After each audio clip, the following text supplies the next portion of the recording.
안녕하세요. 저는 김선옥이라고 합니다. 정말 어처구니 없던 제 이야기 좀 들어주세요. 아들 녀석에게서 전화가 온 건 저녁장을 봐와서 막 숨을 돌리던 참이었어요. 오늘 저녁에 미림이랑 같이 집에 들르겠다는 거였죠. 목소리에는 슬쩍 눈치를 보는 기색이 역력했습니다. 굳이 오겠다는 걸 막을 이유는 없으니 그러라고 했지만 사실 마음이 편치만은 않았어요. 며느리인 진미림이 이 집에 발을 들인 후로 단 한 번이라도 마음 편히 웃으며 밥을 먹어본 기억이 없었거든요. 그래도 아들 얼굴은 봐야 하니 시장에서 사온 갈빗감을 다시 꺼내 양념에 재우기 시작했습니다. 제 자식이 좋아하는 거라도 실컷 먹여보내야겠다는 생각뿐이었죠. 저녁 7시가 조금 넘어 현관문 비밀번호 누르는 소리가 들렸어요. 아들 경우가 먼저 고개를 쑥 들이밀며 엄마 다녀왔습니다 하고 어색하게 웃더군요. 그 뒤로 그림자처럼 따라 들어온 미리미는 저와는 눈도 마주치지 않은 채 거실 소파로 직행했습니다. 손에 들고 있던 명품 가방을 소파 위에 아무렇게나 툭 던져놓고는 마치 제 집안방인 양편한 자세로 드러눕더군요. 입고 온 옷은 또 어찌나 화려한지. 저녁 한 끼 먹으러 시집에 오는 사람의 차림이라고는 믿기지 않을 정도였어요. 제가 힘들게 벌어 사준 아파트에서는 대체 뭘 하고 살기에 시어미 집에 와서 저렇게까지 피곤한 티를 내는지 모를 일이었죠. 미림이 왔니? 오는 길에 힘들지는 않았어. 제가 먼저 인사를 건넸지만 돌아온 것은 대답이 아닌 스마트폰 화면을 두드리는 손가락 소리뿐이었습니다. 힐끗 저를 쳐다보는 눈빛에는 왜 말을 시키지? 하는 짜증이 어려 있었어요. 옆에 서 있던 경우가 제 눈치를 살피며 허둥지둥 변명을 늘어놓았습니다. 아, 엄마. 미리미가 오늘 백화점 갔다가 오느라 좀 피곤해서 그래. 이해 좀 해줘. 백화점이요? 맞벌이를 하는 것도 아니고 경우 혼자 버는 월급으로는 생활비도 빠듯할 텐데 백화점은 무슨 백화점일까요? 저는 더 묻지 않고 부엌으로 들어왔습니다. 저녁상이라도 빨리 차리는 게 낫겠다 싶었거든요. 갈비찜이 끓는 냄새가 집안에 진동하고 잡채며 나물이며 상다리가 휘어지게 차려냈습니다. 혹시나 입맛에 안 맞는다고 투정이라도 부릴까 싶어 미리미가 좋아하는 해물파전까지 일부러 붙였어요. 경호야, 미리마. 밥 먹자. 제 말에 경호는 벌떡 일어나 달려왔지만 미리미는 소파와 한몸이 된 채 꿈쩍도 하지 않았습니다. 경호가 몇 번이나 미리마, 밥 먹자. 엄마가 너 좋아하는 거 많이 하셨어 하고 속삭이자 그제야 마지못해 몸을 일으키더군요. 식탁에 앉아서도 표정은 영 마음에 안 든다는 기색이었습니다. 수저 하나를 놓는 법이 없었죠. 제가 밥그릇과 수저를 앞에 놓아주자 그제야 젓가락을 들었습니다. 어머니, 근데 이 나물은 간이 좀 짜네요. 요즘은 다들 저염식으로 먹는 거 모르세요? 첫 술을 뜨자마자 나온다는 소리가 고작 그거였습니다. 칭찬은 바라지도 않았지만 최소한의 예의라는 게 있는 거잖아요. 온종일 부엌에서 고생한 사람의 성의를 이런 식으로 짓밟아야 직성이 풀리는 걸까요? 입에 안 맞으면 먹지 마라. 제 목소리가 저도 모르게 차갑게 나갔습니다. 그러자 미리미는 기다렸다는 듯이 젓가락을 탁 내려놓고는 보란듯이 갈비찜만 깨작거리기 시작했어요. 그 모습에 경호는 안절부절 못하며 제 눈치와 미리미 눈치를 번갈아 살폈습니다. 아니야, 엄마. 맛있기만 한데 뭘. 미리마, 너도 먹어봐. 맛있어. 우리 엄마 음식 솜씨가 원래 최고잖아. 됐어. 입맛 없네. 경호의 필사적인 노력에도 불구하고 미리미는 결국 밥을 반도 먹지 않았습니다. 그 짧은 식사 시간 내내 스마트폰에서 눈을 떼지 않았고요. 뭐가 그리 재밌는지 혼자 피식피식 웃어가며 누군가와 메시지를 주고받는 모습에 속에서 천불이 났지만 꾹 참았습니다. 제 아들이 선택한 여자고 제 아들이 저 여자와 살겠다는데 제가 여기서 뭘 더 어쩌겠어요. 밥이라도 편히 먹게 해주고 싶어서 저는 입을 다물었습니다. 식사가 끝나자마자 미리미는 곧장 소파로 돌아가 다시 드러누웠어요. 경호가 어색하게 웃으며 설거지를 하겠다고 나섰지만 저는 아들 손에 물 묻히기 싫어 제가 하겠다고 했습니다. 식탁 위에는 마치 전쟁이라도 치른 듯 빈 그릇들이 산더미처럼 쌓여 있었죠. 그걸 부엌으로 옮기는 것도 전부 제 몫이었습니다. 미리미는 소파에 누워 TV 채널을 돌리며 과일을 찾더군요. 어머니, 집에 포도 같은 거 없어요? 입이 좀 심심하네. 정말 기가 막히고 코가 막힐 노릇이었어요. 저는 대꾸 없이 쌓인 그릇들을 싱크대에 내려놓았습니다. 그리고 일부러 들으라는 듯이 한숨을 크게 내쉬었죠. 하지만 미리미는 그 소리를 듣고도 못 들은 척 TV 소리만 키울 뿐이었습니다. 더는 안 되겠더군요. 이 버릇을 오늘 단단히 고쳐놓지 않으면 저는 앞으로 평생 저 아이의 무급 가사도우미로 살게 될 것 같다는 위기감이 들었어요.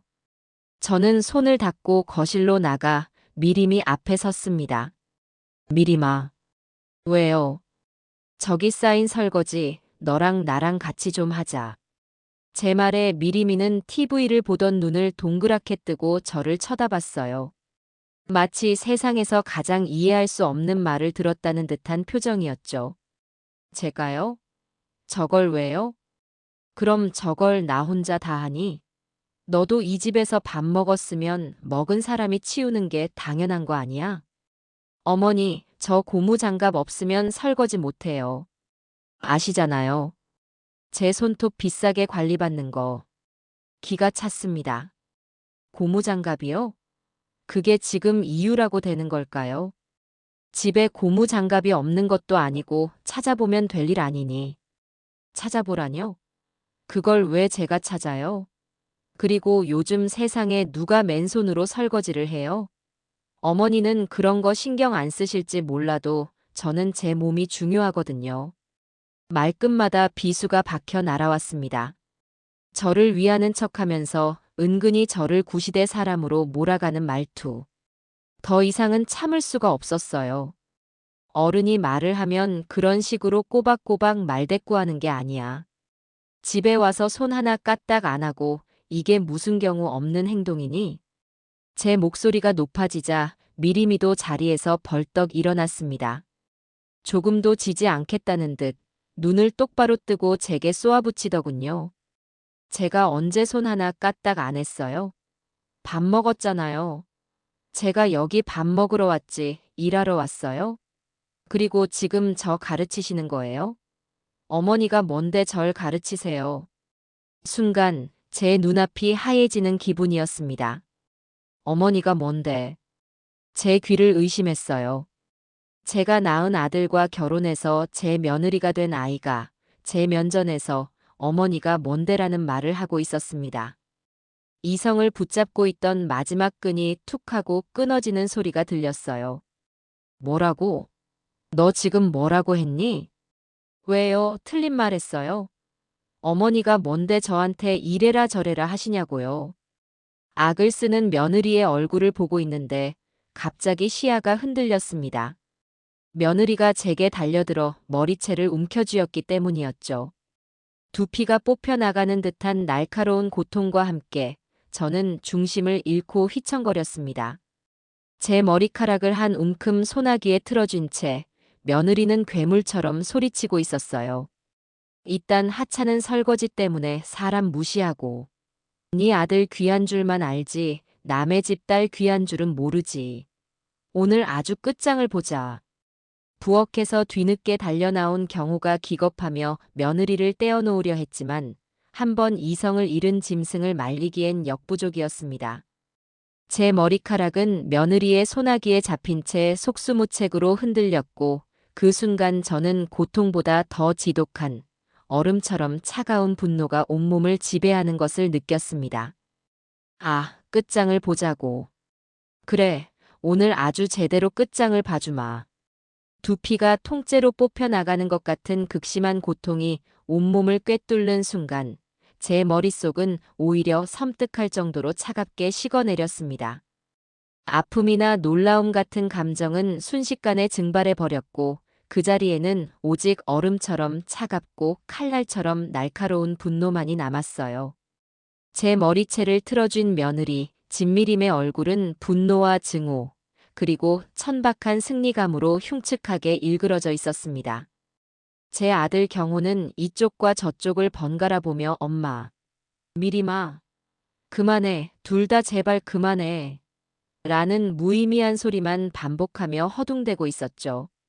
저 한심하고 나약한 작자. 저 상황에서조차 어미와 아내 사이에서 우왕좌왕하며 그 어떤 결단도 내리지 못하는 꼴이라니. 실망감을 넘어선 무언가가 속에서부터 들끓어 올랐습니다. 저건 이제 온전한 제 아들이 아니었어요. 저 끔찍하고 상스러운 여자에게 생각과 영혼이라도 저당 잡힌 껍데기만 남은 인형에 불과했습니다. 저는 더 이상 당하고만 있지 않았습니다. 제 머리카락을 쥔 미리미의 손목을 평생을 자식 하나 먹여 살리기 위해 단련된 악력으로 있는 힘껏 잡아 비틀었어요. 악! 하는 날카로운 비명과 함께 녀석의 소나기에서 힘이 풀리는 것이 느껴졌습니다. 저는 그 찰나의 틈을 놓치지 않고 녀석의 어깨를 거칠게 밀쳐냈어요. 예상치 못한 반격에 균형을 잃은 미리미가 뒤로 비틀거리며 나자빠졌고 하필이면 등 뒤에 있던 유리 장식장의 허리를 세게 부딪혔습니다. 와장창 하는 요란한 파열음과 함께 장식장 위에 놓여있던 비싼 양주잔 몇 개가 바닥으로 떨어져 산산조각이 났어요. 으 하는 소리와 함께 미리미는 바닥에 주저앉아 제 허리를 붙잡고 고통스러운 표정으로 저를 노려봤습니다. 그 순간 제 아들 경호가 기겁하며 달려간 곳은 제가 아닌 넘어져서 깨진 유리 조각들 사이에 앉아있는 제 며느리의 앞이었습니다. 미리마, 괜찮아? 어디 다친 데 없어? 허리 괜찮아? 어떡해? 유리 밟지 마. 세상에, 지금 제 눈앞에서 벌어지고 있는 이 광경이 현실일까요? 방금 전까지 제 머리채를 잡고 흔들며 온갖 모욕을 퍼붓던 여자에게 달려가 괜찮냐고, 어디 다치지 않았냐고 묻고 있는 것이 바로 제 배 아파 낳은 아들이었습니다. 저는 헝클어진 머리를 아무렇게나 쓸어넘기며 그 역겨운 연극의 한 장면을 차갑게 내려다보았어요. 미리미는 경호의 품에 얼굴을 묻고 마치 세상에서 가장 큰 피해자라도 된 양목노아 울기 시작했습니다. 어찌나 서럽게 우는지 모르는 사람이 봤다면 제가 며느리를 일방적으로 구타라도 한 줄 알았을 겁니다. 엄마, 제정신이야? 어떻게 미리미를 그렇게 막무가내로 밀칠 수가 있어? 저기 유리 조각 튀는 거 안 보여? 그러다 미리미 크게 다치면 어떡하려고. 경호가 저를 핏발선 눈으로 돌아보며 원망스럽게 소리쳤습니다. 아, 드디어 이 녀석의 가증스러운 본심이 나오는군요. 저 여자가 제 머리채를 잡아챌 땐 그저 그만해라고 소극적으로 말만 하던 녀석이 제가 저 여자를 밀치자 저를 살인자라도 되는 양 비난하고 나서는군요. 모든 상황이 영화의 한 장면처럼 명확하게 정리되었습니다. 이 싸움은 더 이상 저 천박한 며느리와의 싸움이 아니었어요. 제가 평생을 바쳐 지키고 키워낸 세상의 전부라 믿었던 아들과의 처절한 싸움이기도 했습니다. 경호야. 저는 나지막이 하지만 뼈가 시릴 정도로 차가운 목소리로 아들의 이름을 불렀습니다.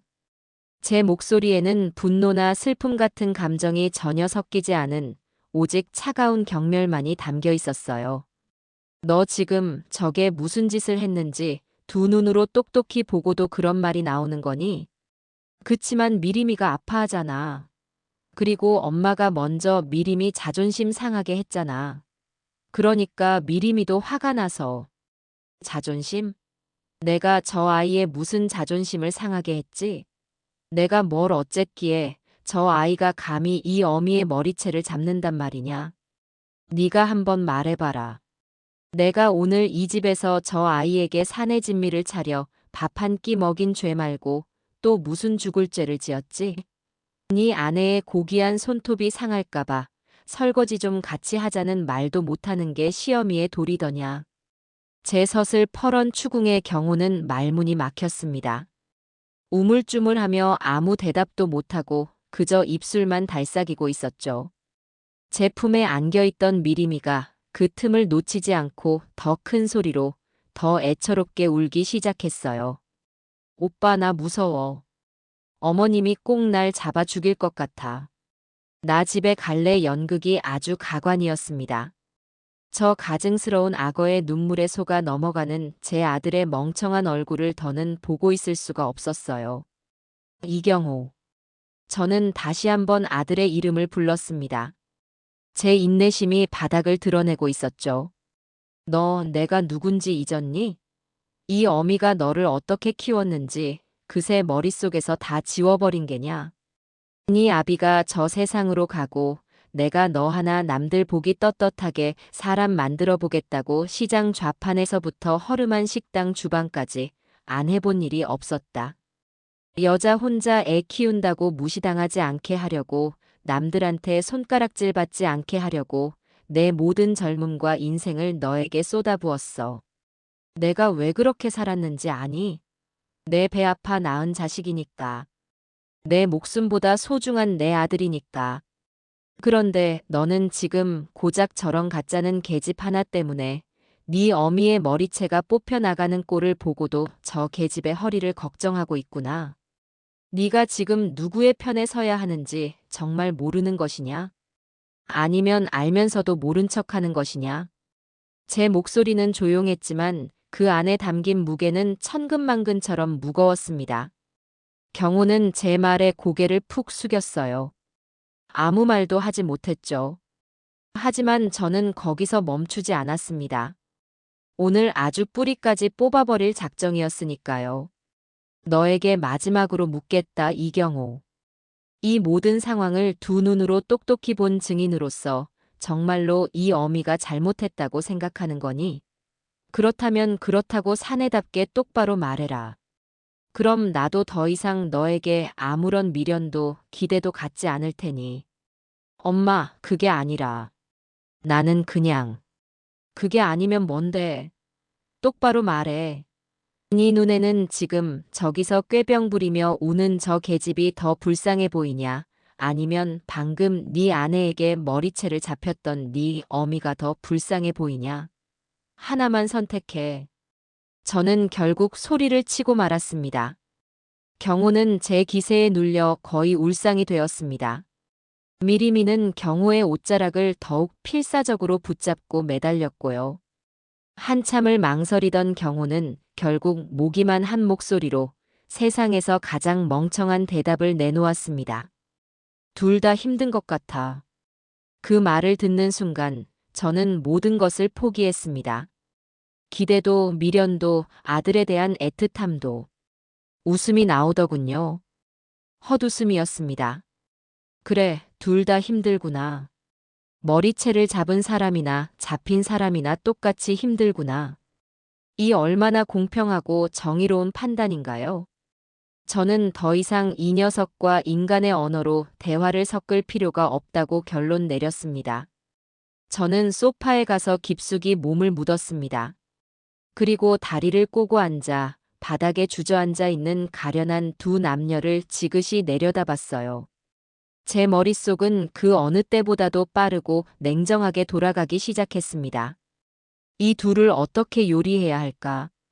어떻게 해야 가장 고통스럽고 가장 비참하며 가장 완벽하게 이 상황을 되돌려줄 수 있을까? 한참의 침묵 끝에 제가 입을 열었습니다. 제 목소리는 다시 처음처럼 감정 없이 차분해져 있었어요. 경호야. 제 목소리에 경호가 움찔하며 저를 쳐다봤습니다. 지금 당장 네 장모님 오시라고 전화드려라.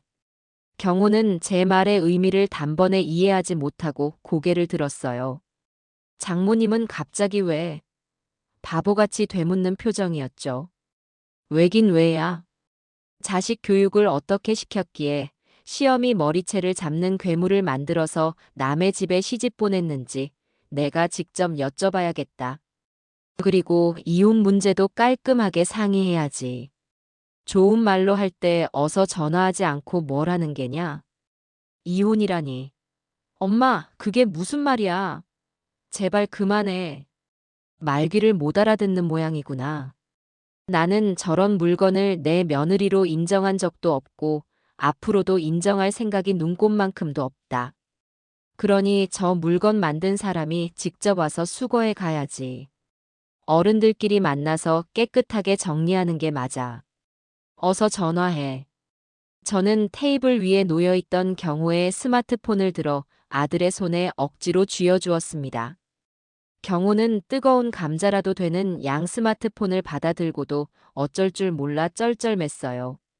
옆에서 듣고 있던 미리미가 그제야 울음을 그치고 언제 울었냐는 듯이 얼굴을 싹 바꾸고 발악하기 시작했습니다. 이혼? 지금 이혼이라고 했어요? 어이가 없어서 말이 안 나오네. 누가 누구랑 이혼을 해 미쳤어요?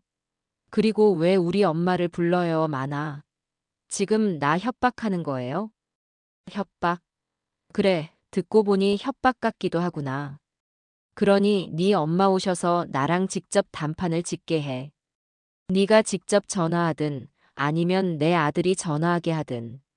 선택은 네가 해라. 미리미는 분하다는 듯 입술을 피가 나도록 깨물었어요. 하지만 제 눈빛이 장난이 아니라는 것을 뒤늦게 깨달았는지 더 이상 고래고래 소리를 지르지는 못했습니다.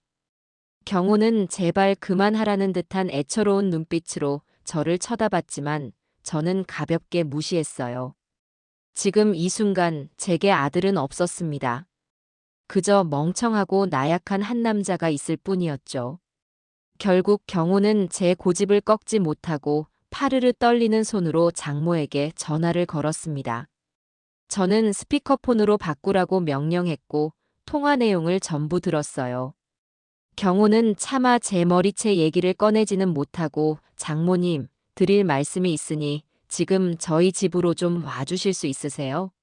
하고 빙빙 돌려 말하더군요. 전화기 너머로 들려오는 안사돈의 목소리는 벌써부터 가시가 돋쳐 있었습니다. 아니, 이 밤중에 사돈 집에서 무슨 할 말이 있다고 그러나? 우리 미리미한테 무슨 일 있어? 자네 목소리가 왜 그래? 미리미가 전화를 잽싸게 바꿔받자마자 기다렸다는 듯이 다시 한번 눈물의 연기를 펼쳤어요. 엄마 흐엉. 어머니가 나 못 살게 굴어. 나 좀 살려줘. 엄마 빨리 와줘. 그 연기력에 혀를 내두를 지경이었습니다.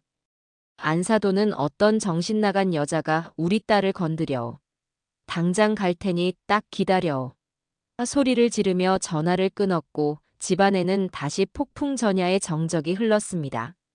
안사돈이 오기까지 걸리는 시간은 약 30분. 그 지옥 같은 시간 동안 우리 세 사람은 한마디도 하지 않았어요. 미리미는 보란듯이 훌쩍이며 경호의 팔에 찰싹 매달려 있었고 경호는 죽을 죄라도 지은 사람처럼 고개를 푹 숙이고 있었죠. 저는 소파에 앉아 조용히 눈을 감고 앞으로 벌어질 일들을 차례차례 머릿속으로 시뮬레이션하고 있었습니다. 그래, 오늘 밤 아주 길고 재미있는 연극이 펼쳐질 거야. 그리고 이 연극의 감독이자 주연 배우는 바로 나, 우연미였습니다. 현관문 도어록이 해제되는 소리가 마치 폭발음처럼 요란하게 들리고 잠시 후 거실 문이 거의 부서질 듯이 벌컥 열렸습니다. 예상했던 그대로 안사도는 머리끝까지 화가 난 얼굴로 집 안으로 성큼성큼 들어섰어요. 제게는 경멸이 가득 담긴 눈길 한 번 휙 던졌을 뿐 곧장 바닥에 앉아 연약한 피해자 코스프레를 하고 있는 제 딸 진미림에게로 한달음에 달려가더군요. 그 모습이 어찌나 가증스럽고 역겹던지 헛웃음이 나올 뻔했습니다. 미림아, 내 딸, 이게 무슨 일이야? 누가 우리 애지중지 키운 내 딸을 이 꼴로 만들어놨어. 안사도는 미리미를 부둥켜 안고 등을 토닥이며 마치 제가 미리미에게 돌이킬 수 없는 몹쓸 짓이라도 한 것처럼 몰아붙였습니다. 저는 그 역겨운 모녀 상봉의 순간을 소파에 앉아 팔짱을 낀 채 말없이 지켜봤어요. 저들이 어떤 레퍼토리로 어떤 거짓말을 늘어놓을지 이미 충분히 예상하고 있었거든요. 아니나 다를까 미리미는 제 엄마 품에 안기자마자 기다렸다는 듯이 더욱 서럽고 처절한 울음을 터뜨리며 제가 하지도 않은 말들을 그럴싸하게 지어내기 시작했습니다. 그 창의력과 연기력에는 상이라도 줘야 할 판이었죠. 엄마, 어머니가 나보고 집안일도 안 하는 쓸모없는 년이라고 했어. 손톱 관리나 받는 주제에 남자 등골이나 빼먹는다고. 그리고 우리 집은 가난해서 교양머리도 없다고 나 무시했단 말이야. 기가 막혀서 말이 나오지 않았습니다. 제가 언제 그런 쌍스러운 말을 입에 담았다는 걸까요? 저는 그저 설거지를 같이 하자고 어른에게 말대꾸하는 게 아니라고 했을 뿐인데 그 이야기가 저렇게 끔찍하게 둔갑하는군요. 미리미는 거기서 그치지 않고 자기가 제 머리채를 잡은 것은 기억상실증 환자처럼 쏙 빼놓은 채 제가 자기를 일방적으로 밀쳐서 허리를 다쳤다고 주장했습니다. 눈물의 강도는 점점 더 거세졌어요. 내가 너무 서러워서 그냥 말대꾸 좀 했다고 어머니가 날 저쪽으로 세게 밀쳤어. 그래서 저기 유리장식장에 허리를. 너무 아파, 엄마. 나 병원 가봐야 할 것 같아. 허리가 끊어질 것 같단 말이야. 제 아들 경호는 옆에서 안절부절 못하며 미리마, 그건 아니잖아. 엄마가 언제 그런 말을 했어. 그리고 내가 봤는데 엄마는 그냥 살짝 민 건데 네가 하고 우물쭈물 변명처럼 진실을 말하려 했지만 안사돈의 천둥 같은 고함 소리에 그 가냘픈 목소리는 흔적도 없이 묻혀버리고 말았습니다. 뭐라고? 사부인. 지금 제정신이세요? 어떻게 나이 어린 애한테 그런 모욕적인 막말을 퍼붓고 애를 밀쳐서 다치게까지 해요. 우리 미림이 허리에 문제 생기면 평생 책임지실 거예요? 이거 완전 사람 잡는 짓 아니에요? 당장 경찰에 신고해야겠네. 안사돈은 저를 잡아먹을 듯이 노려보며 삿대질을 해댔습니다. 저는 여전히 소파에 기댄 채 다리를 꼬고 앉아 그 광경을 영화 감상하듯 차분히 구경했어요. 제가 평정심을 유지할수록 저쪽은 더 애가 타고 더 흥분해서 본 모습을 드러내는 법이니까요. 제 침묵은 불에 기름을 붓는 격이었습니다. 사돈, 일단 진정하고 앉아서 이야기하시죠. 오자마자 그렇게 소리부터 지르시니 제가 좀 당황스럽네요.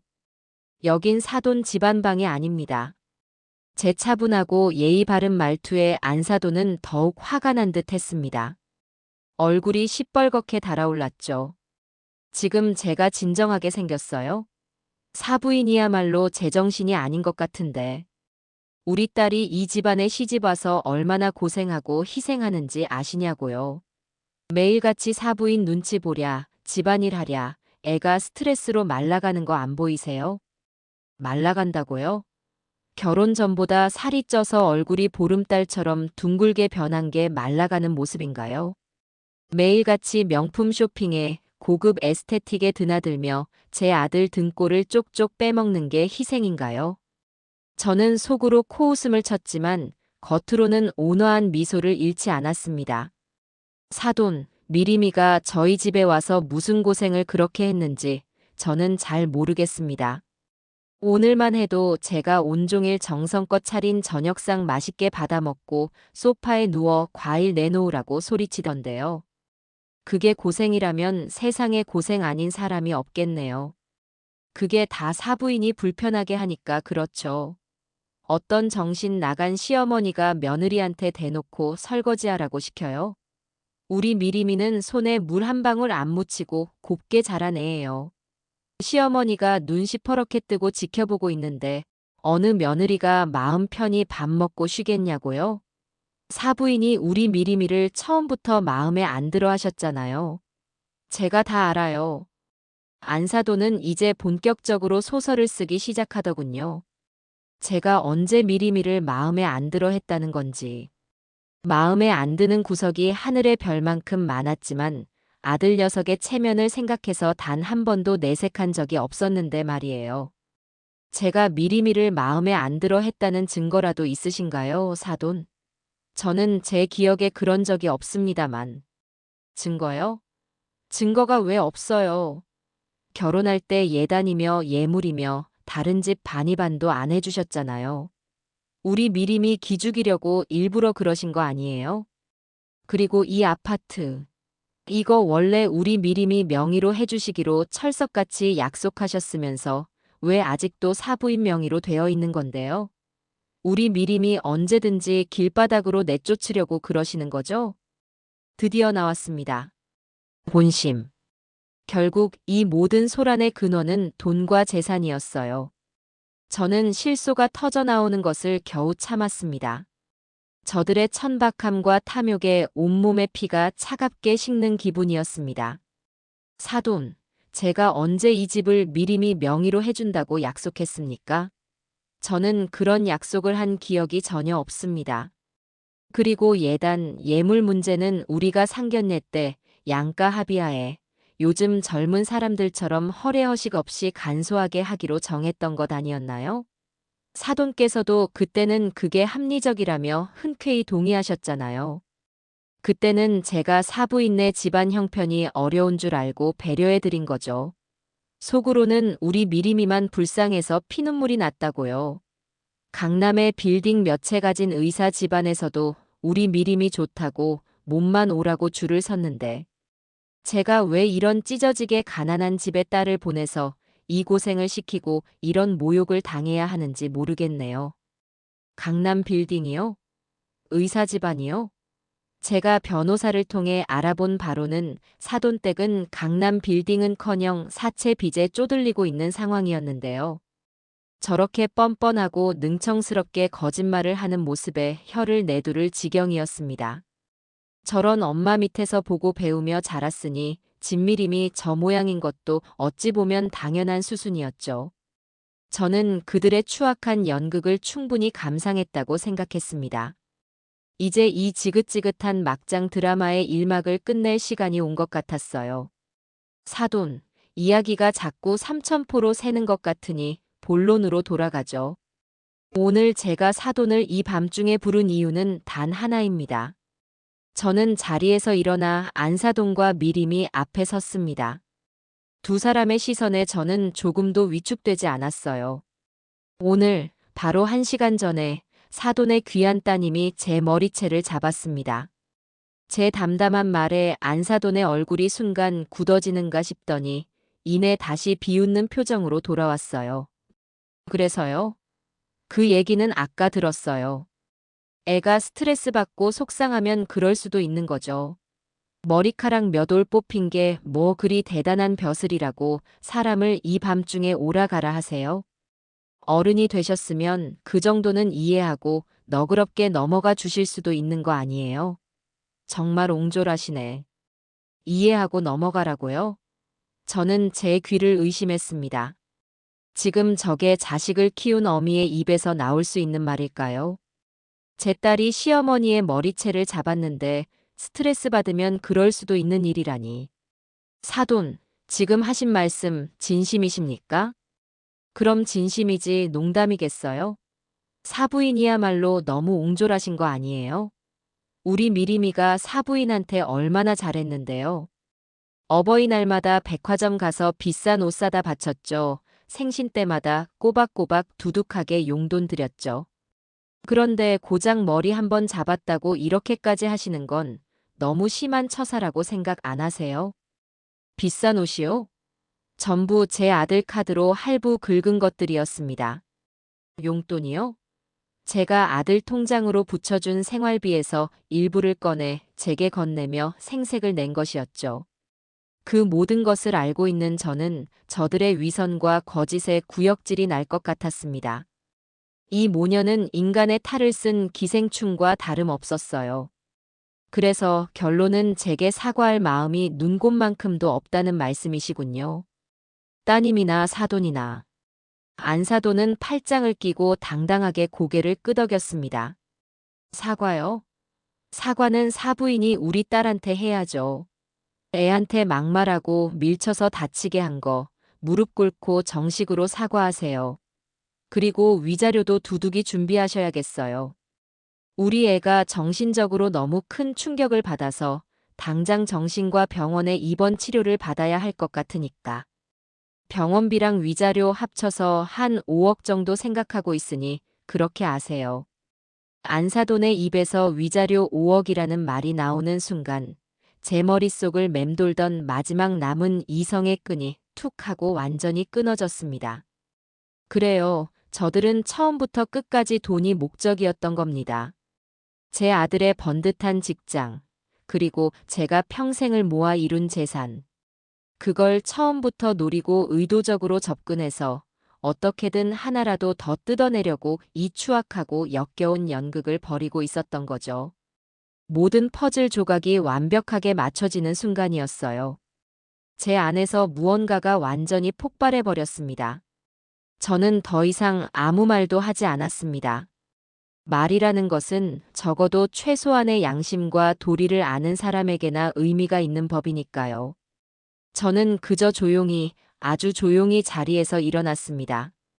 제 예상치 못한 움직임에 거실에 있던 세 사람의 시선이 모두 제게로 쏠렸어요. 제 아들 경호는 불안과 공포가 뒤섞인 눈빛으로, 며느리 미리미와 안사돈은 이제야 돈 내놓으려고 무릎이라도 꿇나 하는 조롱과 비웃음이 가득 담긴 눈빛으로 저를 보고 있었죠.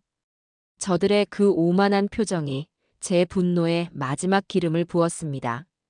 저는 천천히, 아주 천천히 안사돈에게로 걸어갔습니다. 그리고 그 누구도 상상하지 못했던 행동을 했습니다. 눈 깜짝할 사이에 저는 안사돈의 보기 좋게 웨이브가 들어간 갈색 머리채를 조금의 망설임도 한치의 자비도 없이 거칠게 잡아챘습니다. 악! 거실이 떠나가라 울리는 찢어질 듯 날카로운 비명. 안사돈의 얼굴은 순식간에 경악과 고통으로 흉측하게 일그러졌습니다. 곱게 화장한 얼굴이 땀과 눈물로 범벅이 되어 꼴사납게 구겨졌죠. 제 소나기에 잡힌 머리카락이 우수수 뽑혀 나오는 불쾌한 감각이 느껴졌지만 저는 조금도 힘을 풀지 않았습니다. 오히려 더 세게 움켜쥐고 안사돈의 고개를 제 쪽으로 완전히 끌어당겨 귓가에 속삭였습니다. 사부인, 지금 뭐 하는 짓이에요? 이거 안 나? 미쳤어? 안사돈이 발악하며 제 손을 떼어내려 했지만 평생을 억척같이 살아오며 다져진 제 악력을 온실 속의 화초처럼 살아온 저 여자가 당해낼 수는 없었습니다. 저는 고통스러워하는 안사돈의 귓가에 대고 지옥의 염라대왕이라도 된 듯 나지막하고 차가운 목소리로 한 글자 한 글자 힘을 주어 말했습니다. 사돈, 머리채 잡히니까 기분이 어떤가? 제 말에 안사돈의 몸이 그대로 굳어버렸어요. 어떻게 나한테 이럴 수가 하는 떨리는 목소리가 들려왔죠. 자식 교육을 어떻게 시켰기에 시험이 머리채를 잡는 물건으로 키웠어? 사돈 눈에는 사돈 딸만 금쪽같이 귀하고 남의 집 귀한 어미는 함부로 짓밟아도 되는 하찮은 사람으로 보였나? 그 순간 정신을 차린 며느리 진미림이 이 여자가 정말 미쳤나 봐. 우리 엄마한테 무슨 짓이야? 괴성을 지르며 맹수처럼 제게 달려들었습니다. 하지만 이번에는 제 아들 경호가 빨랐어요. 경호는 더 이상 방관하지 않았습니다. 미리미의 허리를 뒤에서 끌어안고 필사적으로 막아섰어요. 미리마, 안 돼. 제발 그만해. 너까지 이러면 안 돼. 저는 제게 덤벼드는 미리미와 그런 미리미를 막아서는 경호의 모습을 곁눈질로 확인하며 안사돈의 머리채를 더욱 강하게 잡아당겼습니다. 그리고는 온 집안이 울리도록 크게 소리쳤습니다. 내 귀한 딸이 방금 전 바로 이 자리에서 이 어미한테 똑같이 한 짓이야. 지금 이 고통, 이 모멸감, 온몸의 세포 하나하나로 똑똑히 기억해둬. 그래야 다시는 금쪽 같은 네 딸 교육을 그따위로 시키지 않을 테니까. 저는 말을 마침과 동시에 안사돈의 머리를 쓰레기를 내던지듯 거칠게 놓아버렸습니다. 힘의 방향을 잃은 안사돈은 그대로 바닥에 나뒹굴었어요. 비싼 옷과 정성 들인 머리는 엉망진창이 되었고 얼굴은 눈물과 콧물, 침으로 범벅이 되어 있었죠. 그야말로 이 세상에서 가장 추하고 꼴사나운 몰골이었습니다. 엄마, 괜찮아? 미리미는 경호의 손을 뿌리치고 바닥에 쓰러진 제 엄마에게 달려갔습니다. 그리고는 저를 잡아먹을 듯이 노려보며 독이 오른 살모사처럼 소리쳤어요. 너 내가 가만 안 둬. 당장 경찰에 신고할 거야. 콩밥 먹게 해줄 거라고. 콩밥이요? 참으로 재미있는 말이었습니다. 저는 차갑게 웃으며 대꾸했죠. 그래, 어서 신고해라. 나도 하마. 네가 내 머리채 잡은 거, 그리고 네 어미와 네가 작당하고 나를 위자료 5억으로 협박한 거. 누가 더 큰 죄를 지었는지 경찰서 가서 한번 제대로 따져보자꾸나. 여기엔 아주 훌륭한 증인도 있잖니. 내 아들이자 네 남편인 이경호라는 아주 객관적인 증인이. 제 말에 미리미의 얼굴이 하얗게 질렸습니다. 그제야 제 아들 경호가 이 모든 상황의 목격자이자 증인이라는 사실을 깨달은 모양이었죠. 경호는 이미 넋이 나간 사람처럼 망연자실한 표정으로 서서 이 모든 광경을 지켜볼 뿐이었습니다. 저는 더 이상 저 추악한 모녀와 한 공간에서 숨 쉬고 싶지 않았습니다. 현관문을 활짝 열어젖히고 턱짓으로 밖을 가리켰습니다. 내 집에서 당장 나가. 미리미와 안사도는 분에 못 이겨 몸을 부들부들 떨면서도 방금 전과는 완전히 달라진 제 기세에 눌려 쉽사리 움직이지 못했어요. 저는 소파 위에 던져져 있던 미리미의 번쩍이는 명품 가방을 집어들었습니다. 그리고는 현관 밖 복도로 힘껏 던져버렸죠. 퍽 하는 둔탁한 소리와 함께 가방이 복도 바닥에 나뒹굴었습니다. 내 물건만 버려질 줄 알았니? 니들 물건도 이렇게 버려질 수 있다는 걸 왜 몰라. 꼴도 보기 싫으니까 저 가방 들고 당장 사라져. 그걸로도 분이 풀리지 않아. 저는 현관 신발장에 놓여있던 안사돈의 뾰족 구두와 미리미의 화려한 신발을 한 짝씩 집어들고 차례로 집어 던졌습니다. 그리고 저는 마지막으로 제 아들 이경호에게 시선을 돌렸습니다. 제 목소리는 그 어떤 감정도 실려있지 않았어요. 이경호. 저것들 지금 당장 내 눈앞에서 치워. 이 집에서 저것들을 깔끔하게 내보내지 않으면 너도 오늘부로 내 자식이 아닌 줄 알아. 저것들과 함께 이 집에서 영원히 쫓겨나게 될 거다. 제 단호한 선언에 경호는 더 이상 망설이지 않았습니다. 그는 바닥에 주저앉아 있는 아내의 팔을 거칠게 잡아 일으키고 넋이 나간 장모를 부축했습니다. 그리고는 거의 반강제로 그들을 현관 밖으로 밀어냈어요. 나가. 제발 그냥 가. 다 끝났어. 하는 아들의 처절한 목소리가 복도에 울려 퍼졌습니다. 문 밖으로 쫓겨난 미리미와 안사돈의 저주 섞인 고함과 욕설이 한동안 이어졌지만 저는 신경 쓰지 않았습니다. 쾅 하는 굉음과 함께 현관문을 닫아버리고 곧바로 도어록 잠금 장치를 4개 모두 걸어버렸으니까요. 지옥 같던 시간이 지나고 거실에는 저와 제 아들 단둘만이 남았습니다. 길고 긴 숨막히는 침묵이 흘렀어요. 잠시 후 경호가 힘없이 무너져 내리듯 제 앞에 무릎을 꿇었습니다. 그리고는 바닥에 이마를 댄 채 어린아이처럼 목 놓아 흐느끼기 시작했어요. 엄마, 제가 다 잘못했어요. 정말 잘못했어요. 제발 저 좀 용서해 주세요. 저는 무릎 꿇고 비는 아들을 차갑게 내려다봤습니다. 동정심은 눈곱만큼도 들지 않았어요. 저 녀석은 오늘 제 어미가 아닌 다른 여자를 선택했습니다. 그 멍청한 선택에는 반드시 뼈아픈 책임이 따라야 하는 법이죠. 이제 이 모든 것을 제자리로 돌려놓을 시간이었습니다. 저는 잠겨있던 목을 가다듬고 제 아들에게 마지막 심판을 내렸습니다. 지옥의 문이 닫히듯 현관문이 닫히고 거실에는 귀가 먹먹할 정도의 침묵만이 무겁게 내려앉았습니다.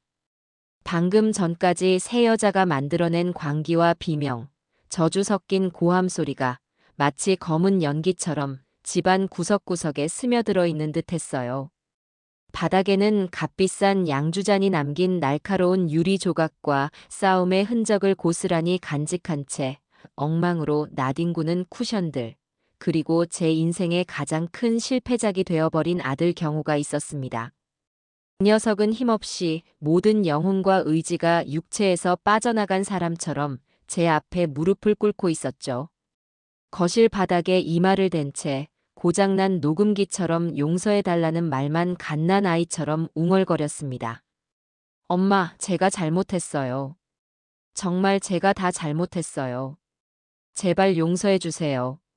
저는 무릎 꿇고 비는 아들을 아무런 감정 없는 눈으로 차갑게 내려다봤습니다. 동정심이나 연민 같은 감정은 눈곱만큼도 피어오르지 않았어요. 오히려 제 안에서는 활화산처럼 뜨거운 분노가 지나간 자리에 시베리아의 동토처럼 차갑고 단단한 결심이 자리 잡기 시작했습니다. 앞으로 무엇을 어떻게 해야 할지에 대한 명확하고 구체적인 계획이 마치 잘 짜인 군사 작전처럼 톱니바퀴처럼 맞물려 돌아가기 시작했죠. 저 녀석은 오늘 제 어미가 아닌 저 천박한 여자를 선택했습니다. 그 멍청하고 비겁한 선택에는 반드시 온몸의 뼈를 깎아내는 듯한 고통과 책임이 따라야 하는 법입니다. 그렇지 않으면 저 녀석은 평생을 저렇게 어리석고 나약한 허수아비 인간으로 살아갈 테니까요.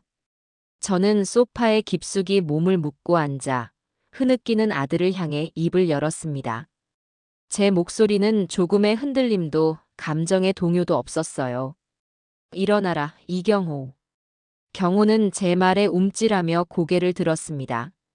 눈물과 콧물, 그리고 아마도 땀으로 범벅이 된 얼굴이 말이 아니더군요. 우선 저기 널브러진 유리 조각부터 치워라.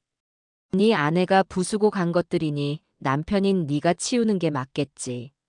손 베이지 않게 조심하고.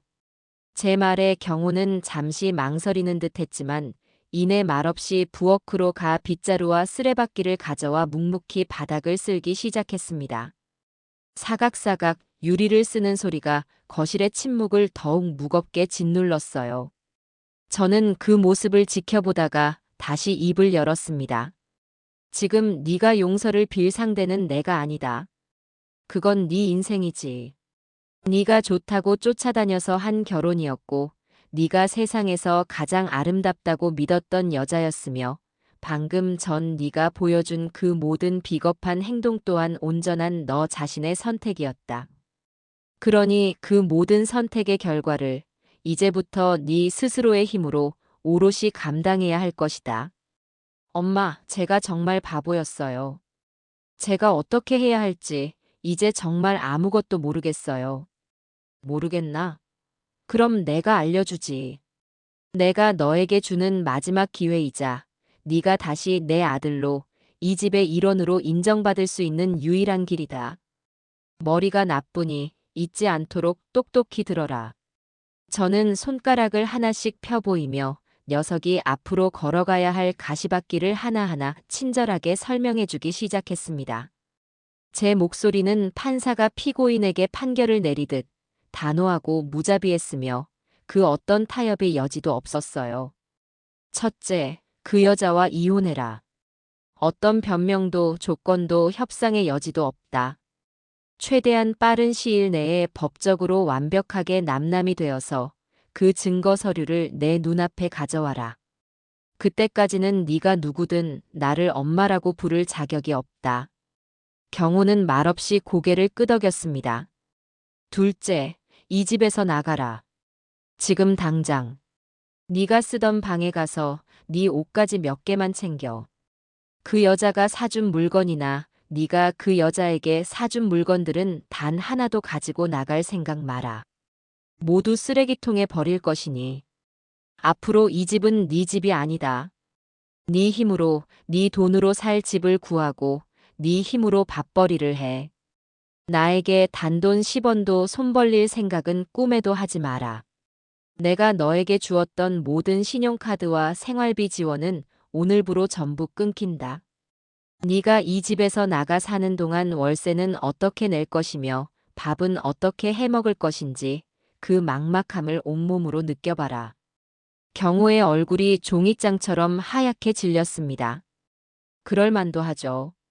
그 녀석은 태어나서 단 한 번도 제 경제적인 그늘과 보호를 벗어나 본 적이 없었으니까요. 이제야 현실의 냉혹함을 조금은 느끼는 모양이었습니다.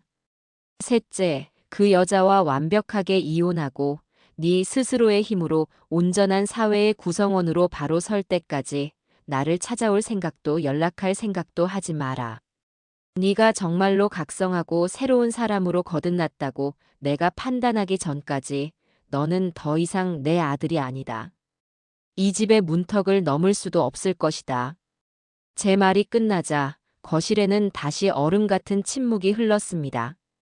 경호는 제 요구가 얼마나 무겁고 무서운 것인지 깨달았는지 아무 말도 하지 못하고 그저 입술만 파르르 떨고 있었어요. 저는 마지막으로 녀석의 비겁함을 뼛속까지 새겨주기로 했습니다. 그리고 마지막으로 오늘 저녁에 있었던 모든 일을 A4 용지 10장 이상 6필로 상세하게 작성해라.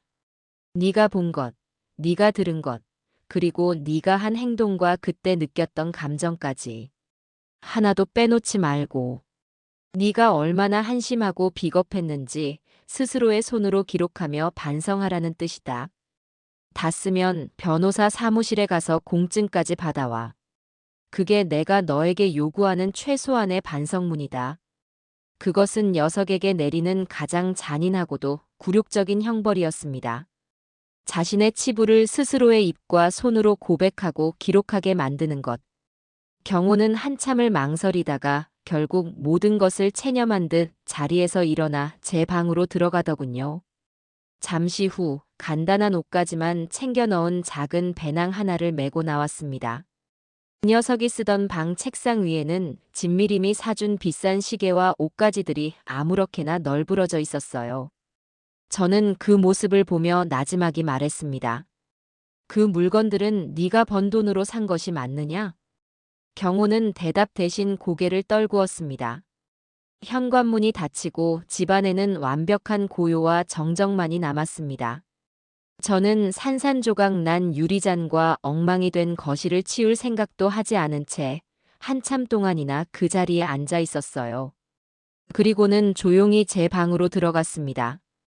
방 한쪽에 놓인 돌아가신 남편의 유품인 낡은 원목 책상 앞에 앉았어요. 그리고는 비밀번호와 지문 인식을 거쳐야만 열리는 가장 아래쪽에 특수 제작된 서랍을 열었습니다. 그 안에는 제 아들 경호는 물론이고 이 세상 누구도 그 존재를 모르는 수십 개의 법인 인감과 통장, 그리고 각종 투자 관련 기밀 서류들이 빼곡히 들어 있었죠. 저는 남편이 사고로 세상을 떠나고 그가 남긴 작은 식당 하나와 약간의 사망보험금만 손에 쥔 채 세상에 내던져졌습니다. 여자 혼자라는 이유로 무시당하고 돈이 없다는 이유로 멸시당했죠. 그때 결심했습니다. 다시는 돈 때문에 힘이 없다는 이유로 나 자신과 내 자식이 짓밟히게 두지 않겠다고. 그때부터였습니다. 저는 남편이 남긴 식당을 기반으로 지난 20년간 밤낮으로 잠을 줄여가며 경제와 법을 공부했습니다. 부동산 경매, 주식, 채권, 파생상품. 돈이 될 수 있는 것이라면 닥치는 대로 파고들었죠. 그렇게 악착같이 모으고 굴린 돈으로 법인을 세우고 다른 사람의 이름을 빌려 투자를 계속했습니다. 이제는 그 누구도 무시할 수 없는 거대한 성을, 저만의 왕국을 보이지 않는 곳에 건설해왔습니다. 이제 그 왕국의 막강한 힘을 저 가증스럽고 천박한 것들을 심판하는 데 사용할 때가 온 것이었습니다. 저는 오랫동안 저의 법률 대리인이자 투자 파트너로 함께해 온 업계에서 가장 유능하고 냉혹하기로 소문난 법무법인 정의의 김철중 변호사에게 전화를 걸었습니다. 신호음이 2번 울리기도 전에 그가 전화를 받더군요. 그의 목소리는 언제나처럼 차분했습니다. 대표님, 오랜만입니다. 김 변호사님, 오랜만이네요. 그동안 잘 지내셨죠? 제가 너무 무심했습니다. 천만에요, 대표님. 별일 없으셨습니까? 그런데 이 시간에 어쩐 일이십니까? 혹시 무슨 일이라도 생기셨습니까? 그의 목소리에는 날카로운 긴장감이 묻어 있었습니다. 제가 개인적인 일로, 그것도 이 늦은 밤에 전화하는 것은 보통 일이 아니라는 것을 그도 잘 알고 있었죠. 네. 드디어 때가 된 것 같아서요. 제가 몇 년 전부터 준비해달라고 말씀드렸던 그 플랜, 개미지옥 프로젝트를 이제 시작해야겠습니다. 전화기 너머로 김 변호사가 숨을 꿀꺽 삼키는 소리가 들렸습니다. 알겠습니다, 대표님. 드디어 그날이 왔군요. 원하시는 대로 모든 것을 준비하겠습니다. 구체적으로 어떤 것부터 시작할까요? 상대는 기존에 말씀하셨던 그 사람들입니까? 네, 맞습니다. 우선 진미림과 그 어미인 한미자. 이 두 사람에 대한 즉각적인 접근 금지 가처분 신청부터 진행해 주세요. 오늘 제 집에 동의 없이 들어와 제 몸에 손을 대는 등 난동을 부리고 거액의 돈을 요구하며 부당한 압박을 가했습니다. 그리고 진미림을 상대로 한 이혼 소송도 동시에 준비해 주시고요. 유책 사유는 차고 넘칠 겁니다. 배우자 가족에게 신체적 위해를 가한 점, 인격을 짓밟는 언사를 퍼부은 점 등 혼인 파탄의 모든 책임이 명백히 저쪽에 있습니다. 관련된 모든 증거는 제가 가지고 있습니다. 마지막으로 실력 좋고 임 무거운 사설 정보팀을 붙여서 진미림과 그 집안, 그러니까 제 사돈댁의 모든 것을 샅샅이 파헤쳐 주세요. 재산, 채무, 통장 거래 내역, 과거 행적까지. 먼지 한 톨까지 전부 다요. 특히 그 아비인 진상철의 노름빚과 관련된 채권자들을 모두 파악해서 제가 그 채권을 전부 사들릴 수 있도록 준비해 주십시오. 제 목소리는 그 어느 때보다도 차갑고 단호했으며 무자비했습니다. 전화기 너머의 김 변호사는 제 지시에 알겠습니다, 대표님. 즉시 착수하겠습니다. 내일 아침 관련 보고를 올리겠습니다라고 짧게 대답할 뿐이었죠. 전화를 끊고 저는 창밖에 짙은 어둠을 바라봤습니다. 그래, 진미림. 그리고 안사돈. 당신들은 아주 큰 실수를 한 거야. 잠자는 사자의 코털을 건드린 것이 아니라 아예 굶주린 사자의 입안에 머리를 스스로 집어넣은 셈이니까. 이제부터 시작될 진짜 지옥을 한번 마음껏 즐겨보시길. 다음 날 아침 동이 트기가 무섭게 제 스마트폰이 전쟁이라도 난 듯 굉음을 내며 울리기 시작했습니다. 발신자는 진미림이었어요. 저는 받지 않고 그대로 끊어버렸습니다. 그러자 1초의 간격도 없이 이번에는 안사돈에게서 전화가 걸려왔죠. 그것도 받지 않자 그때부터 본격적인 문자 폭탄이 쏟아지기 시작했습니다. 두 모녀가 쌍으로 번갈아가며 보내는 문자들은 그들의 수준과 교양, 그리고 지능 수준까지 적나라하게 보여주는 훌륭한 증거물이나 다름없었어요. 저는 느긋하게 커피를 한 잔 내리며 그들의 발악을 감상하기 시작했습니다. 야, 너 미쳤어? 당장 전화 안 받아? 너 지금 어디 숨었어? 이 늙은 여우 같은 게. 너 같은 시어미는 처음 본다. 평생 저주할 거야. 천벌 받을 줄 알아. 내 딸 인생 망쳐놨으니 책임져. 위자료로 5억 내놔. 안 그러면 네 아들 회사 찾아가서 다 뒤집어 엎고 네가 바람나서 남편 잡아먹었다고 소문낼 줄 알아. 우리 미림이 어제 네가 밀쳐서 허리 나갔다. 전치 8주 진단 나왔어. 병원비랑 위자료 합의금 10억 내놔. 안 그러면 당장 고소할 거야. 저는 그 저주와 협박, 유치한 거짓말이 가득 담긴 문자들을 하나하나 차분히 읽어내려갔습니다. 화가 나기는커녕 오히려 웃음이 나오더군요. 저렇게 스스로 무덤을 파는 멍청한 사람들이 또 있을까요? 전치 8주 진단이라니 하루 만에 그런 진단을 내주는 병원이 대한민국에 존재하기나 한답니까? 저는 모든 문자 메시지를 빠짐없이 캡처해서 김 변호사에게 실시간으로 전송했습니다. 증거는 차고 넘칠수록 좋은 법이니까요. 문자가 쌓일수록 저들의 목을 조를 밧줄은 더욱 튼튼해지는 셈이었습니다. 김 변호사의 움직임은 제가 생각했던 것보다 훨씬 더 빠르고 정확했습니다. 그날 오후 김 변호사에게서 연락이 왔어요. 진미림과 안사돈, 그리고 사돈인 진상철의 집과 직장으로 협박 및 명예훼손, 허위사실 유포에 대한 법적 조치를 경고하는 내용 증명이 법무법인 정의의 직인이 찍힌 채로 각각 발송되었다는 것이었죠. 그 내용 증명에는 만약 앞으로 한 번이라도 더 저나 제 아들에게 직간접적인 협박이나 위해를 가할 경우 현재까지 수집된 모든 증거를 바탕으로 즉시 형사 고소 절차에 착수할 것이라는 강력하고도 구체적인 경고가 포함되어 있었습니다. 김 변호사는 심지어 그들이 보낸 문자 메시지 일부를 그대로 인쇄해서 첨부하는 치밀함까지 보여주었죠. 동시에 저는 은행으로 향했습니다. 제 주거래 은행의 VIP 라운지에서 지점장을 직접 만났어요. 그리고는 제 아들 이경호 명의로 발급된 제 가족카드를 비롯해 제가 비용을 지불하고 있던 모든 금융상품, 자동이체, 보험까지 즉시 정지시켜 달라고 요청했습니다. 지점장은 제 단호한 태도에 조금 놀란 듯 했지만 곧바로 제 요청을 처리해 주었죠. 그리고 혹시나 하는 마음에 아들의 금융거래 내역을 상세하게 조회해 본 저는 또 한 번 기가 막히는 사실을 발견했습니다. 제 아들 명의로 제가 모르는 거액의 마이너스 통장과 카드론, 심지어 제2금융권의 고금리 대출까지 개설되어 있었던 거예요. 그 돈의 사용처는 불을 보듯 뻔했습니다. 진미림의 명품 쇼핑과 피부 관리, 해외여행, 그리고 유흥비였겠죠. 저는 그 모든 대출 상품들을 즉시 해지하고 남은 원금과 이자를 제 돈으로 전부 갚아버렸습니다. 물론 그냥 갚아준 것이 아니었어요. 법적인 절차를 통해 해당 금융사들이 가지고 있던 채권을 제가 합법적으로 사들인 것이었죠.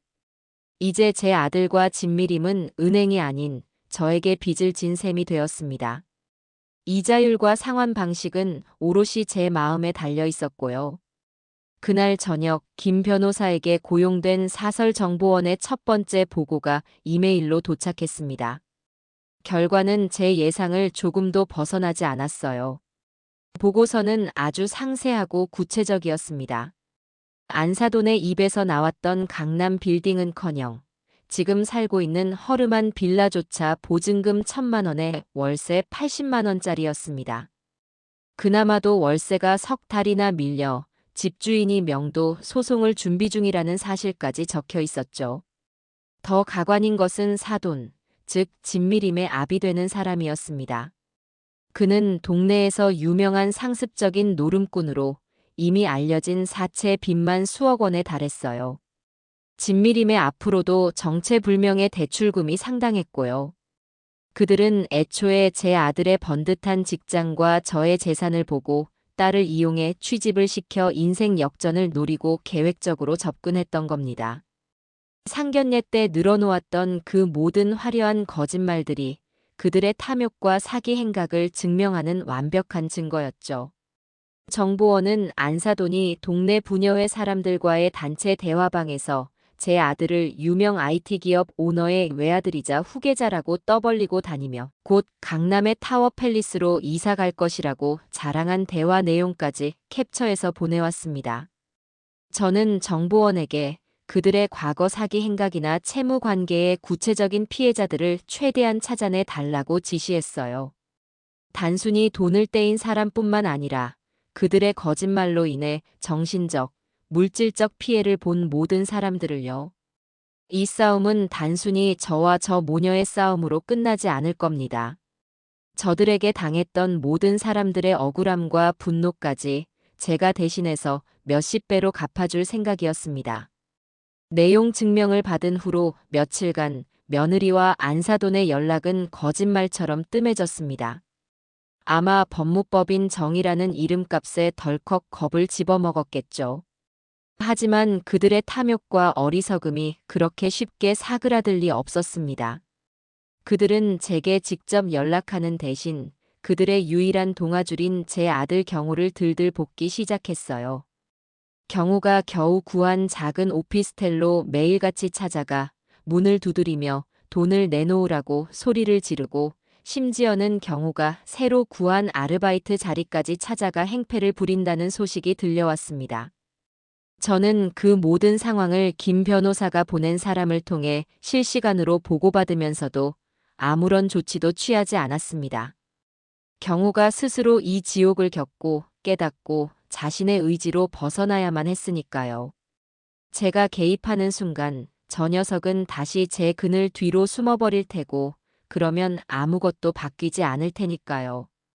그저 멀리서 제 아들이 이 혹독한 시련을 어떻게 헤쳐나가는지 마치 다큐멘터리를 보듯 지켜볼 뿐이었습니다.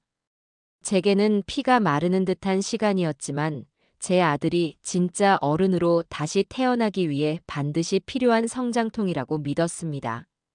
그렇게 잔인하고도 혹독한 시간은 빠르게, 그리고 정확하게 흘러가고 있었어요. 제가 모든 경제적 지원을 끊어버리고 의도적으로 방치한 후 제 아들 경호의 삶은 하루아침에 반짝이는 천상에서 축축하고 어두운 지하 시궁창으로 곤두박질 쳤습니다. 제가 마련해준 햇살이 잘 드는 안락한 아파트에서 쫓겨나 보증금 500만 원에 월세 60만 원짜리, 창문조차 제대로 열리지 않는 좁아터진 원룸 오피스텔에서 생활해야 했죠. 자신의 월급만으로는 진미림의 사치스러운 씀씀이는커녕 당장의 월세와 공과금을 감당하기도 벅찼습니다. 당연하게도 돈 문제는 곧바로 그들 관계의 모든 것을 파괴하는 뇌관이 되었어요. 처음 며칠간 진미림은 경호에게 온갖 짜증과 히스테리를 부리며 돈을 구해오라고 닥달했다고 합니다. 제 정보원이 오피스텔 옆방에 임시로 거처를 마련해 녹음한 바에 따르면 그 내용은 차마 입에 담기 힘들 정도였어요. 너네 엄마한테 가서 빌어. 무릎이라도 꿇고 싹싹 빌어서 돈 받아오라고. 이 무능하고 한심한 인간아. 내가 너 같은 거렁뱅이랑 살려고 결혼한 줄 알아? 하는 고함 소리가 얇은 오피스텔 벽을 넘어 생생하게 들려왔습니다. 경호는 제게 했던 약속과 마지막 남은 자존심 때문에 차마 저를 찾아오지는 못하고 혼자 끙끙 앓으며 버텼습니다. 밤에는 편의점 아르바이트까지 하며 생활비를 벌어야 했죠. 상황이 극적으로 변한 것은 경호의 월급날이었습니다. 경호는 월급이 들어오자마자 밀린 카드값과 공과금, 그리고 오피스텔 월세를 내려고 했지만 통장의 돈은 이미 흔적도 없이 사라진 후였어요. 잔고는 처참하게 영원을 가리키고 있었죠. 진미림이 경호의 공인인증서를 이용해 월급이 들어오자마자 자신의 계좌로 전액을 이체해버린 것이었습니다. 그리고는 그 돈으로 제일 먼저 한 일이 미용실에 가서 머리를 하고 네일아트를 받고 남은 돈으로 백화점에 달려가 신상 가방과 구두를 사들인 것이었죠. 경호는 그때 처음으로 진미림에게 제대로 분노를 터뜨렸다고 해요. 집으로 돌아온 진미림의 손에 들린 쇼핑백들을 보고 어떻게 나한테 말 한마디 없이 돈을 다 빼갈 수가 있어. 이건 우리 둘의 생활비잖아. 당장 카드 취소하고 돈 돌려놔. 하고 소리쳤습니다. 하지만 진미림의 반응은 경호의 상상을 초월했습니다. 그녀는 경호를 벌레 보듯 쳐다보며 비웃었다고 합니다. 미쳤어? 이걸 왜 취소해? 그리고 이 돈 원래 내 돈이거든. 네가 나한테 매달 바쳐야 하는 생활비잖아. 그리고 이까짓 돈으로 뭘 했다고 유세야? 쥐꼬리만 한 월급 받아오는 주제에 능력도 없는 게 큰 소리치기는. 너네 엄마 돈 아니면 넌 아무것도 아니잖아. 주제 파악 좀 하고 살아. 그날 두 사람은 머리채를 잡고 싸웠다고 합니다. 하지만 이번에는 경호가 당하고만 있지 않았어요.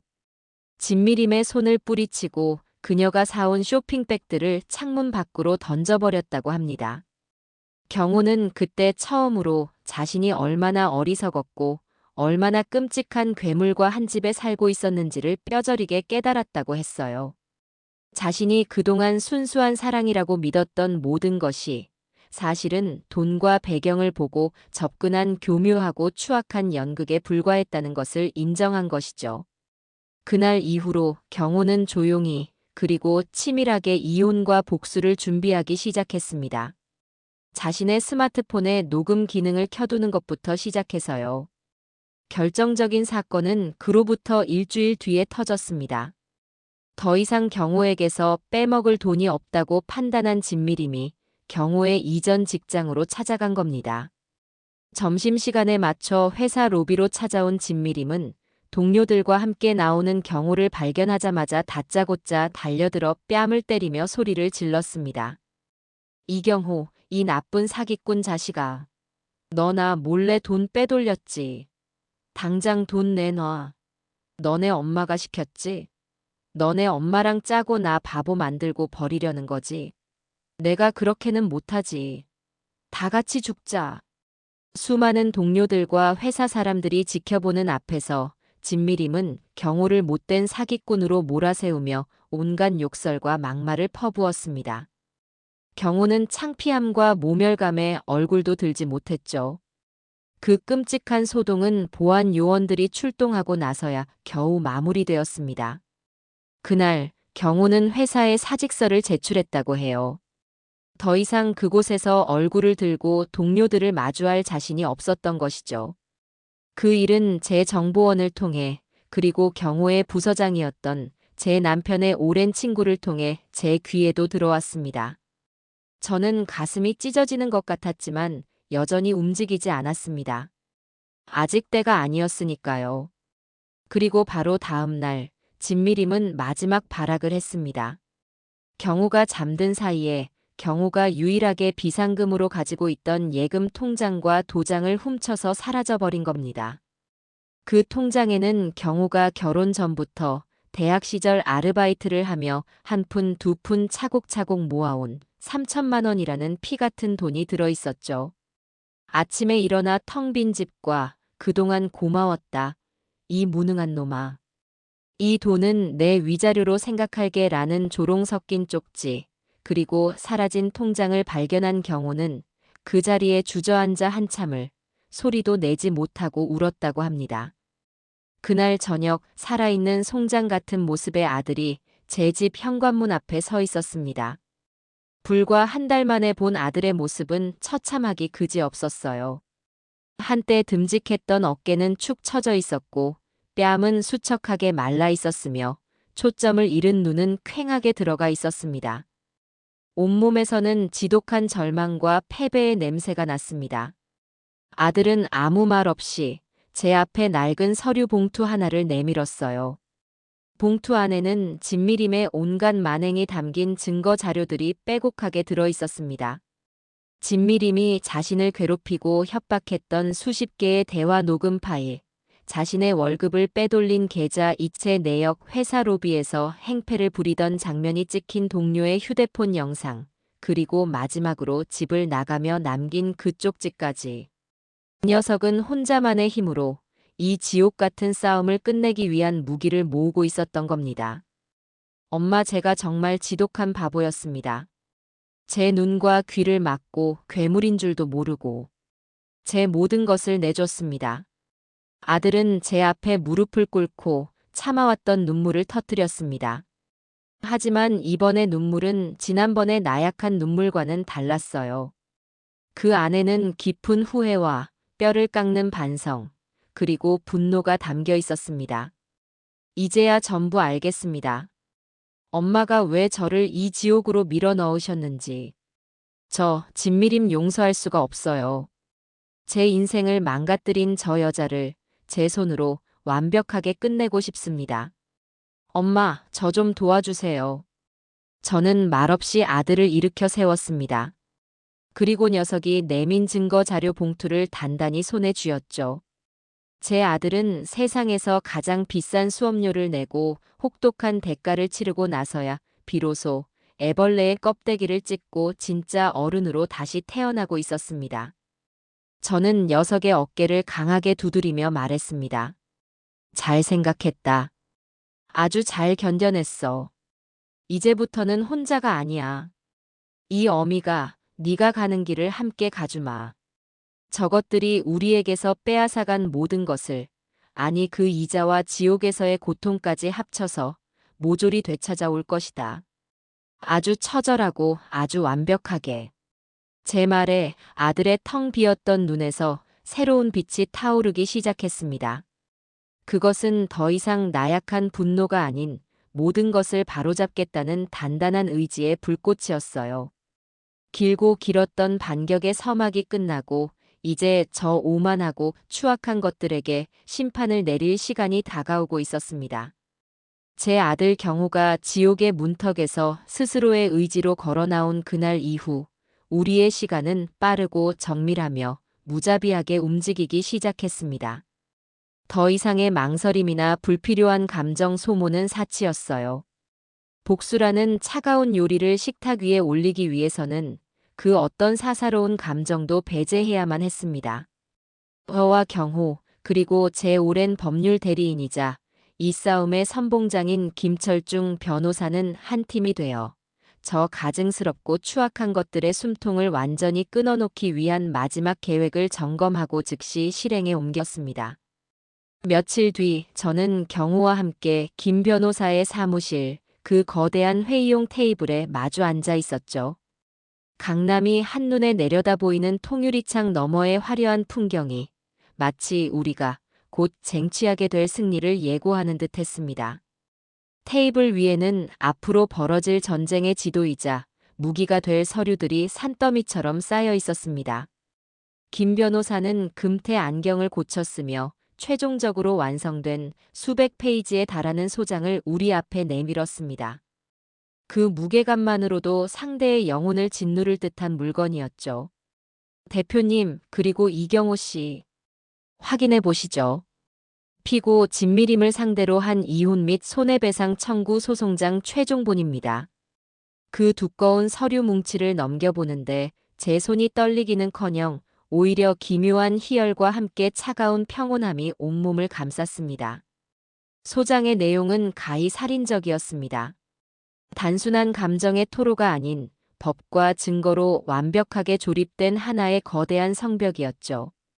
혼인 기간 동안 진미림이 저질렀던 상습적인 괴롭힘, 시어머니인 저에 대한 패륜적인 행위, 남편인 경호의 월급과 비상금을 훔친 명백한 절도 행위, 경호의 직장에 찾아가 행패를 부린 명예훼손과 업무 방해, 그리고 저와 경호를 상대로 벌인 위자료 5억이라는 파렴치한 협박까지.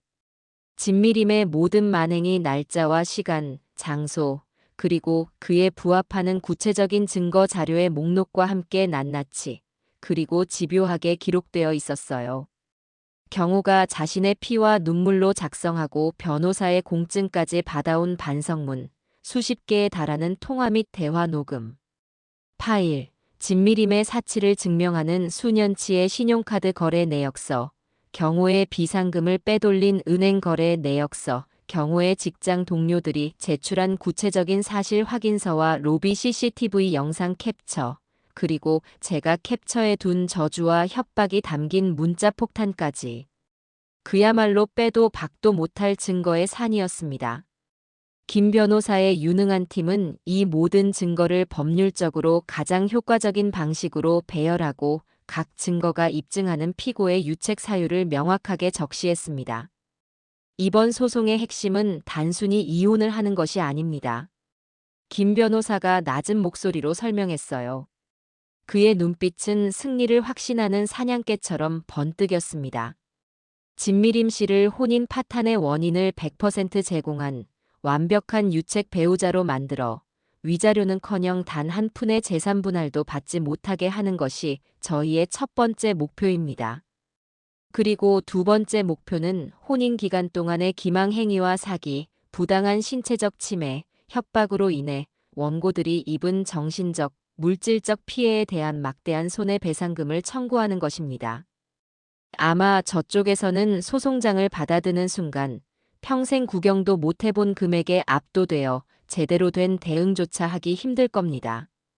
우리는 그 금액을 30억으로 책정했습니다. 상징적인 금액이었죠. 그들이 제 재산을 탐내며 제 아들을 물주로 삼아 꿈꿨을 법한 허황된 액수. 그들에게 달콤한 희망을 심어주었던 바로 그 돈이라는 이름의 신기루로 그들의 목을 조르고 그들의 인생을 나락으로 떨어뜨리게 될 것이었습니다. 소송장을 법원에 접수한 바로 다음 날, 법원의 소장 부본이 진미린과 그 가족들이 살고 있는 허름한 빌라로 송달되었습니다. 그들이 30억이라는 현실감 없는 숫자가 선명하게 찍힌 소송장을 받아들었을 때의 표정은 어땠을까요? 김 변호사가 보낸 정보원의 실시간 보고에 따르면 안사도는 이게 무슨 말이냐며 소장을 든 채 그 자리에서 거품을 물고 쓰러졌고, 진미림은 믿을 수 없다는 듯 몇 시간 동안이나 소파에 앉아 소송장만 멍하니 쳐다보고 있었다고 하더군요. 그들의 패닉은 곧바로 예상했던 대로의 분노로 바뀌었습니다. 진미림은 보란듯이 제게 수십 통의 전화를 걸기 시작했어요. 물론 저는 받지 않았죠. 제 스마트폰은 이미 그들의 번호를 모두 차단한 상태였으니까요. 그러자 다시 문자 메시지가 쏟아졌습니다. 하지만 이번의 문자는 지난번의 저주 섞인 협박과는 사뭇 다른 당황과 공포, 그리고 비굴함이 뒤섞인 내용이었습니다. 지금 뭐 하자는 거야? 30억? 너 진짜 돌았구나? 장난이 너무 심한 거 아니야? 이봐, 우리 만나서 얘기 좀 해. 이건 아니잖아. 우리 좋게 끝낼 수 있잖아. 응. 어머니, 제가 정말 잘못했어요. 제가 그날 너무 흥분해서 그랬어요. 제가 다 잘못했으니까 제발 소송만은 취하해 주세요. 어머니, 무릎 꿇으라면 꿇을게요. 제발요. 저는 그 비굴하기 짝이 없는 문자들을 가소롭다는 듯이 읽어내렸습니다. 이미 늦었어요. 버스는 떠났고 당신들이 내릴 곳은 종착역이 아닌 지옥의 한가운데이니까요. 저는 그 문자들 또한 꼼꼼하게 캡처해서 김 변호사에게 증거 자료로 추가 제출했습니다. 재판에서 저들의 반성 없는 태도를 증명하는데 아주 유용하게 쓰일 테니까요. 며칠 뒤 저의 또 다른, 그리고 훨씬 더 치명적인 공격이 시작되었습니다. 저는 제 자금과 이 공격을 위해 설립한 특수목적법인을 이용해 진미림의 아버지인 진상철의 노름 빚을 사들였던 사채업자들에게 비밀리에 접근했습니다. 김 변호사가 내세운 이쪽 업계의 생리를 잘 아는 대리인을 통해 그들의 채권을 액면가보다 훨씬 더 높은 가격에 전부 사들였죠. 처음에는 튕기던 사채업자들도 제가 제시한 거액의 현금 앞에서는 결국 무릎을 꿇었습니다. 이제 진상철의 목숨줄을 쥐고 있던 법보다 주먹이 앞서는 무서운 사채업자들은 사라지고 그 자리를 법과 자본으로 무장한 제가 차지하게 된 겁니다. 저는 합법적인 채권자로서 법무법인 정의의 이름으로 진상철의 모든 재산에 대한 가압류 및 강제 집행을 신청했습니다. 그들이 살고 있는 허름한 빌라의 보증금부터 낡아빠진 자동차, 그리고 통장에 남아있던 몇 푼 안 되는 돈까지. 그들의 명의로 된 모든 것이 제 손아귀에 들어왔습니다. 법원에서 지정한 첫 번째 조정기일. 법원의 좁고 답답한 조정실에 저와 경호, 그리고 김 변호사가 먼저 도착해 있었습니다. 잠시 후 문이 열리고 진미림과 안사돈이 어디서 급하게 구했는지 허름하고 꾀재재한 차림의 늙은 변호사와 함께 들어왔어요. 불과 한 달 사이에 그들의 모습은 지옥의 문턱이라도 구경하고 온 사람들처럼 처참하게 망가져 있었습니다. 안사돈의 얼굴에는 도끼와 원망이 서려 있었고, 진미림은 그토록 신경 쓰던 얼굴과 손톱을 관리하지 못했는지 푸석푸석하고 초췌하기 그지없는 모습이었죠. 조정위원은 형식적으로 양측의 의견을 물었습니다. 진미림 측 변호사는 존경하는 조정위원님, 부부싸움은 칼로 물베기라는 옛말이 있습니다. 젊은 시절에 치기 어린 실수로 한 가정을 파탄내는 것은 너무나 가혹한 처사입니다. 원고 측에서 너그러이 마음을 푸시고 피고에게 다시 한번 기회를 주시어 원만하게 합의하고 다시 재결합할 수 있도록이라며 교과서에나 나올 법한 상투적이고 무의미한 말을 늘어놓기 시작했어요. 진미림과 안사도는 옆에서 약속이라도 한 듯 고개를 끄덕이며 눈물을 글썽이는 연기를 펼쳤죠. 그때 김 변호사가 얼음처럼 차가운 목소리로 그들의 말을 끊었습니다. 조정위원님, 저희 측은 재결합 의사가 전혀 없음을 이 자리에서 명확히 밝힙니다. 또한 피고 측의 귀책 사유가 너무나도 명백하고 심각하며 반성의 기미조차 보이지 않아 원만한 합의 또한 불가능하다는 입장을 분명히 전합니다. 그리고는 준비해 온 산더미 같은 증거 자료의 목록과 요약본을 조정위원회 책상 위에 올려놓았습니다.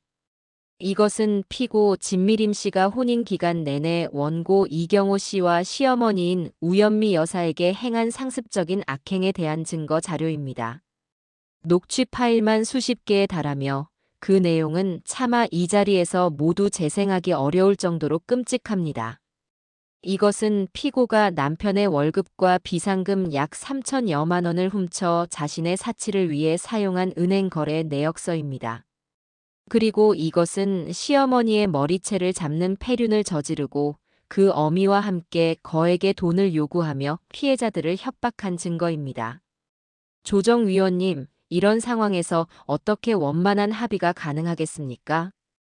김 변호사가 증거를 하나씩 제시할 때마다 진미림과 안사돈의 얼굴은 시시각각 잿빛으로 변해갔습니다.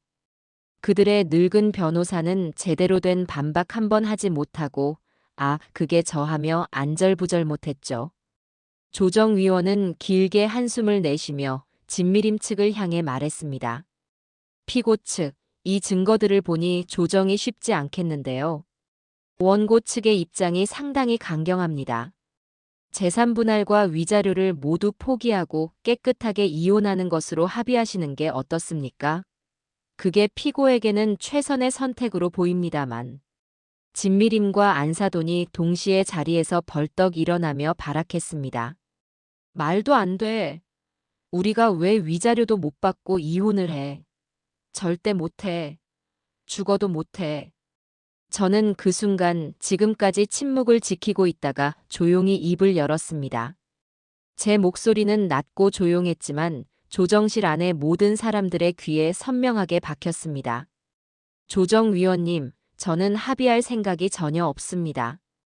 저들은 제 아들의 인생을 망가뜨렸고 제 가정을 파괴했으며 한 인간으로서의 제 존엄을 짓밟았습니다. 저는 법정에서 모든 국민들이 지켜보는 공개된 장소에서 저들의 죄를 낱낱이 밝히고 대한민국 법의 이름으로 가장 혹독하고 무거운 심판을 받게 할 생각입니다. 저들이 저와 제 아들에게서 빼앗아간 모든 것에 대한 대가를 단 한 푼의 오차도 없이 가장 고통스러운 방식으로 받아내겠습니다. 그러니 조정은 이것으로 불성립시켜 주시길 바랍니다. 제 단호하고도 살벌한 말에 조정실의 공기는 얼음장처럼 차갑게 얼어붙었습니다. 진미림과 안사돈은 완전히 절망적인 표정으로 저를 바라봤어요.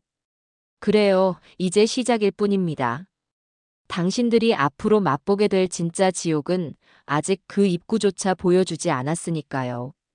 조정은 그렇게 저들이 가장 원하지 않았을 완벽한 파국으로 끝이 났습니다. 조정이 무의미하게 결렬되고 우리의 길고 긴 싸움은 본격적인 재판으로 이어졌습니다. 하지만 저는 그저 법원의 시간표에 따라 다음 재판 날짜만 수동적으로 기다리는 어리석은 사람이 아니었어요. 법정에서의 완벽한 승리와 함께 저들의 사회적인 숨통까지 다시는 재기할 수 없도록 완전히 끊어놓기 위한 작업을 물밑에서 동시에 그리고 아주 치밀하게 진행했습니다. 잡초는 그 주변의 흙까지 전부 파내어 그 뿌리까지 완벽하게 뽑아내야 다시는 그 자리에서 자라나지 못하는 법이니까요. 가장 먼저 시작한 것은 제가 합법적으로 사들인 진상철의 노름 빚에 대한 채권 추심 절차였습니다. 김 변호사의 지시에 따라 법원에서 파견된 집행관들이 진미림의 부모가 살고 있는 허름한 빌라를 급습했어요. 제 정보원이 그 현장을 생생하게 영상으로 담아왔죠. 낡고 좁은 빌라의 문이 열리고 집행관들이 들이닥쳐 집안의 모든 물건에 선명한 빨간색 압류 딱지를 붙이기 시작하는 순간 안사돈은 이게 무슨 짓들이냐며 악을 쓰다 그 자리에서 실신했다고 합니다. 낡아빠진 텔레비전과 냉장고, 때가 낀 소파와 장롱 위에 붙은 빨간 딱지는 그들이 얼마나 허황되고 거짓된 삶을 살아왔는지를 동네 전체에 광고하는 주홍글씨나 마찬가지였죠. 그 소문은 동네 부녀회와 반상회를 통해 삽시간에 퍼져나갔고 안사돈과 진상철은 더 이상 동네 슈퍼마켓조차 마음 편히 다니지 못하는 완전히 고립된 신세가 되었습니다. 거기서 멈추지 않았습니다. 제 정보원이 몇 주에 걸쳐 찾아낸 과거 진미림의 부모에게 사기를 당했던 여러 명의 피해자들을 제가 직접 만났습니다. 그들을 김 변호사의 사무실로 초대했죠. 평생 모은 돈으로 작은 식당을 차렸다가 그들의 거짓말과 이간질에 속아 권리금 한 푼 못 받고 쫓겨난 아주머니, 안사돈의 눈물 연기에 속아 전 재산이나 다름없는 돈을 빌려주고 받지 못해 신용불량자가 되어버린 노신사, 진상철과 동업을 했다가 모든 것을 빼앗기고 빚더미에 앉게 된 젊은 사업가까지. 저는 그들의 억울하고 피 맺힌 사연을 몇 시간에 걸쳐 모두 듣고 그들에게 제안을 했습니다. 제가 여러분의 억울함을 풀어드릴 법률 비용을 모두 지원하겠습니다. 대한민국 최고의 로펌인 정의의 변호사들이 여러분의 싸움을 처음부터 끝까지 도울 겁니다. 저들과의 싸움은 이제 저 혼자만의 싸움이 아닙니다. 우리 모두의 싸움입니다. 저들에게 빼앗긴 것을 되찾고 그들이 수년간 저질러온 죄에 대한 대가를 반드시 치르게 합시다. 저는 그들이 법의 심판대 위에서 완전히 파멸하는 것을 보고 싶습니다. 피해자들은 처음에는 제 제안을 반신반의했지만 김 변호사가 직접 나서서 구체적인 법적 절차와 승소 가능성을 설명하자 이내 제 손을 잡고 뜨거운 눈물을 흘렸습니다. 그렇게 저를 중심으로 한진씨 일가 사기 피해자 연대가 공식적으로 결성되었고 우리는 이혼 소송과는 별개로 그들을 상대로 한 대규모 사기죄 형사고발 및 손해배상 청구 소송을 준비하기 시작했습니다. 진미림 일가에게는 사방에서 포위망이 좁혀오는 그야말로 빠져나갈 구멍이 없는 개미지옥이 펼쳐지고 있었던 겁니다. 그리고 마침내 세간의 관심이 집중된 이혼 소송의 첫 정식 재판 기일이 밝았습니다. 수많은 방청객들과 기자들이 지켜보는 가운데 엄숙한 분위기 속에서 재판이 시작되었어요. 진미림 측 변호사는 여전히 자신들이 불행한 결혼 생활의 피해자라고 주장하며 제가 아들 경호를 뒤에서 조종해 순진하고 불쌍한 며느리를 내쫓으려 한다고 열변을 토했습니다. 하지만 그들의 억지 주장은 김 변호사가 거대한 스크린 위에 제시하는 증거의 산 앞에서 힘없이 그리고 처참하게 무너져 내렸죠. 재판의 하이라이트는 증인 신문이었습니다. 가장 먼저 증인석에 선 것은 제 아들 경호였습니다. 경호는 더 이상 과거의 나약하고 어리석은 모습이 아니었어요. 차분하고 논리적인 목소리로 진미림과 결혼 생활 동안 겪었던 모든 일들을 자신의 부끄러운 치부까지 솔직하게 드러내며 낱낱이 증언했습니다. 진미림의 상습적인 사치와 폭언, 자신을 가스라이팅하며 기만했던 모든 순간들을요. 경호의 증언이 이어지는 동안 진미림은 고개를 숙인 채 입술만 깨물고 있었습니다. 다음으로 김 변호사는 진미림이 경호의 회사 로비에서 행패를 부리는 장면이 담긴 동영상을 법정의 대형 스크린에 재생했습니다. 영상 속에서 진미림이 이 나쁜 사기꾼 자식아 악을 쓰며 경호의 뺨을 때리는 장면이 나오자 방청석에서는 경악의 탄식이 터져 나왔어요. 진미림은 얼굴이 시뻘겋게 달아올라 아예 고개를 들지 못했습니다. 김 변호사는 여기서 멈추지 않고 진미림과 안사돈이 제게 보냈던 수십 통의 협박 문자를 하나하나 그들의 저급한 말투까지 그대로 흉내내며 읽어내려갔습니다. 위자료 10억, 네 아들 인생 망친다. 바람나서 남편 잡아먹은 년 등의 자극적인 문구들이 법정 안에 울려 퍼질 때마다 재판의 분위기는 완전히 저희 쪽으로 기울었습니다. 그리고 마지막 순서로 제가 증인석에 섰습니다. 저는 조금도 떨지 않았어요. 그저 방청석과 판사를 번갈아 보며 담담하게 그날 저녁에 있었던 일을 처음부터 끝까지 말했습니다. 고무장갑에서 시작된 사소한 다툼이 어떻게 그렇게 번졌는지, 그리고 제 머리채를 잡은 며느리의 얼굴이 얼마나 흉측하고 잔인했는지. 저는 그 순간 느꼈던 모멸감과 그럼에도 불구하고 가정을 지키고 싶었던 한 여자로서, 제 아들을 지키고 싶었던 한 어미로서의 마음을 진솔하게 이야기했습니다. 제 이야기가 끝나자 법정은 잠시 동안 깊은 침묵에 휩싸였습니다. 몇몇 방청객들은 손수건으로 눈물을 훔치고 있었어요. 판결은 그로부터 한 달 뒤에 나왔습니다.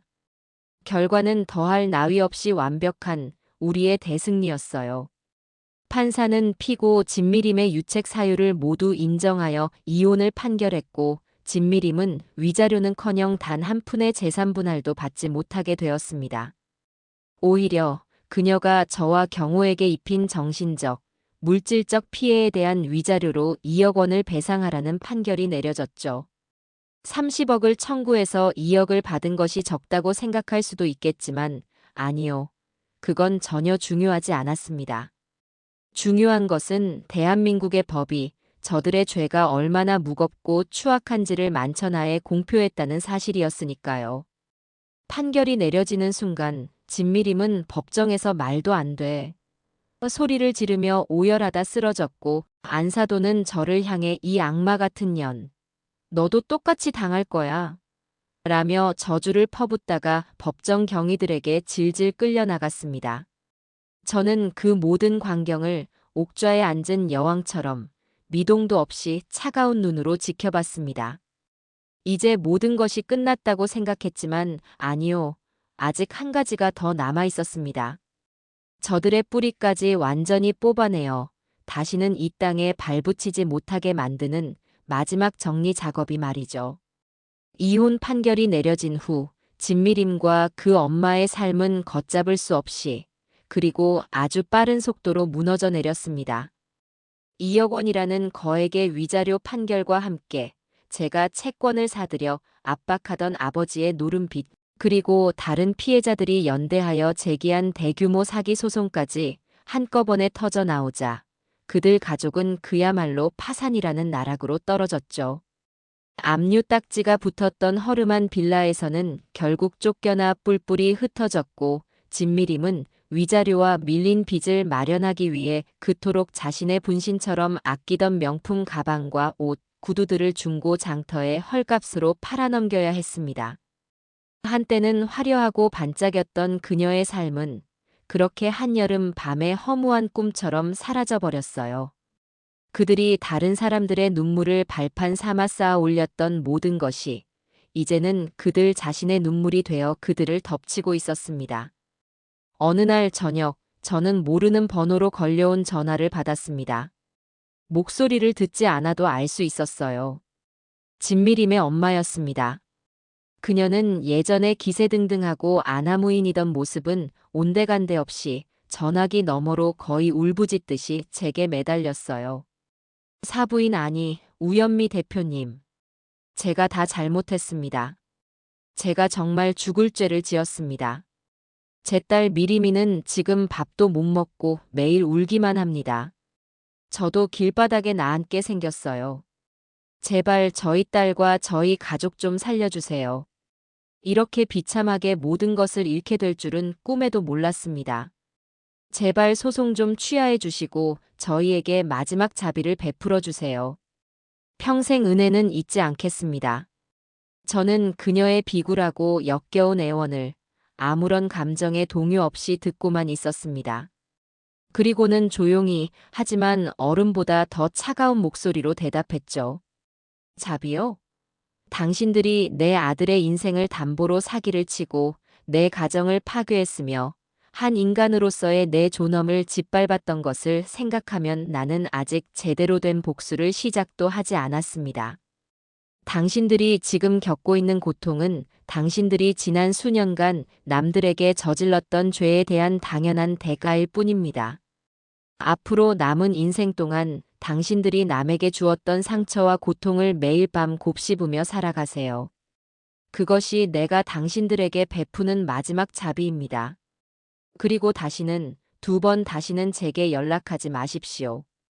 다음번에 또 이런 일이 생긴다면 그때는 정말로 당신들이 상상할 수 있는 최악의 지옥을 맛보게 될 테니까요. 저는 그 말을 끝으로 전화를 끊고 그 번호를 즉시 차단해버렸습니다. 그것이 그들과의 완벽하고도 영원한 끝이었습니다. 모든 폭풍이 지나간 후 제 아들 경호는 완전히 다른 사람이 되어 있었습니다. 그 녀석은 재판이 끝난 후 제게 와서 회사를 물려받는 대신 자신의 힘으로 작은 IT 스타트업을 시작하고 싶다고 말했어요. 자신이 저질렀던 과오를 평생 반성하며 오직 자신의 능력으로 성공해서 제게 떳떳한 아들이 되겠다고 하더군요. 저는 녀석의 사업 계획서를 며칠 밤낮으로 꼼꼼히 검토해 주었습니다. 무조건적인 지지를 보내는 어머니로서가 아닌 수십 년의 투자 경험을 가진 인생의 선배이자 냉정한 투자자의 관점에서 날카롭고 현실적인 조언을 아끼지 않았죠. 저는 녀석의 사업에 직접적으로 투자하지는 않았습니다. 그건 녀석을 또다시 온실 속 화초로 만드는 일이니까요. 대신 제가 신뢰하는 벤처 캐피털의 투자자들을 연결해주고 녀석이 스스로의 힘으로 그들을 설득하여 투자를 유치하고 성장할 수 있도록 보이지 않는 곳에서 길을 열어주었죠. 그것이 제가 제 아들에게 줄 수 있는 가장 크고 진실된 마지막 선물이었습니다. 경호와의 관계도 완전히 새로워졌어요. 우리는 더 이상 서로에게 의존하고 기대는 낡은 모자 관계가 아니었습니다. 서로의 인생을 존중하고 서로의 성공을 진심으로 응원하는 세상에서 가장 든든한 동반자이자 친구가 되었죠.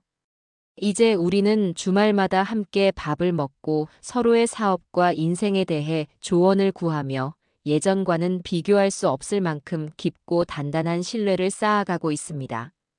이 녀석은 최근 아주 현명하고 따뜻한 마음을 가진 여자를 만나 새로운 시작을 준비하고 있어요. 저는 그저 멀리서 그들의 행복을 진심으로 축복해 줄 뿐입니다. 그리고 저 또한 제 인생의 새로운 장을 시작했습니다. 저는 그동안 저와 제 아들을 지키기 위해 어둠 속에서 사용했던 모든 법인들을 정리하고 제 자산의 상당 부분을 사회에 환원하여 공익재단을 설립했습니다. 우연미의 희망재단이라는 이름의 그곳은 저처럼 혼자의 힘으로 자식을 키우는 미혼모들의 자립을 돕고 진미림의 가족들처럼 악의적이고 교묘한 사기꾼들에게 고통받는 피해자들에게 무료로 법률 지원을 해주는 곳입니다. 어두운 곳에서 저만의 왕국을 건설했던 그 치열함과 집요함을 이제는 밝은 곳에서 상처받은 다른 사람들을 돕고 그들의 희망을 지켜주는 데 사용하기로 결심한 겁니다. 아주 가끔 그날 저녁을 생각합니다. 며느리에게 머리채를 잡혔던 그 끔찍하고 모욕적인 순간. 하지만 이제는 그 순간이 더 이상 고통스럽고 분하게만 느껴지지는 않아요. 그 순간이 있었기에 저는 썩어 문드러진 인연을 제 손으로 직접 도려낼 수 있었고 철없고 나약했던 아들을 강하고 책임감 있는 진짜 어른으로 다시 태어나게 했으며 무엇보다 가면을 벗고 제 인생의 완전한 주인이 될 수 있었으니까요. 오늘도 저는 재단의 이사장실에 앉아 통유리창 너머로 보이는 서울의 분주한 풍경을 말없이 바라봅니다. 바쁘게 움직이는 사람들, 하늘을 향해 끝없이 솟아있는 빌딩들. 모든 것이 평화롭고 역동적이며 아름다워 보여요. 제 인생을 송두리째 뒤흔들었던 그 지독한 폭풍은 결국 제게 그 어떤 때보다 더 눈부시고 찬란한 하늘을 선물해 주었습니다.